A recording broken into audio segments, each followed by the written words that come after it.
In today's video, I'm going to teach you how to insert a web page into your PowerPoint presentation.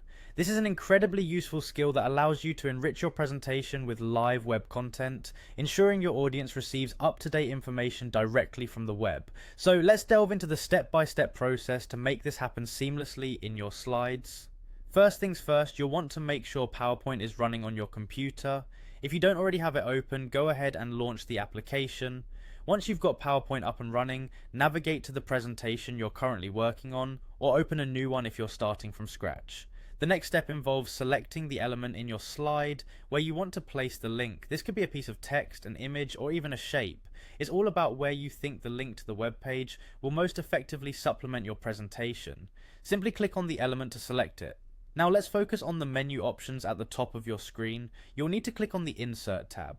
This tab is home to various tools and functionalities that allow you to enrich your slides with a range of insertions. Once you're under this tab, you'll see the link option. Go ahead and click on link. After clicking, another dialog box will spring up on your screen. This is where you set up the hyperlink details. You want to click on insert link. It's a straightforward step, just a quick action to open up the next necessary panel.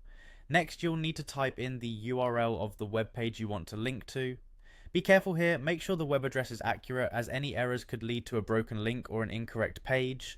Double check the URL before proceeding. If it's correct, you're good to move on. Finally, after entering the URL, you'll find an OK button. Go ahead and click on it. By doing this, you're confirming your link settings and finalizing the insertion of the web page into your presentation.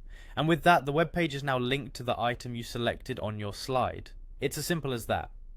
With these steps, you've added a dimension of interactivity and real-time content to your presentation. Remember, adding a web page can make your presentation more dynamic and engaging, offering your audience a direct window into the latest information available online. So whether you're showcasing the latest market trends, discussing innovative techniques, or simply want to add depth to your work, using live web pages in PowerPoint can be the key. Play around with this feature and see how it can elevate your presentations. Thanks for tuning in, and I hope to see your enriched presentations in the future.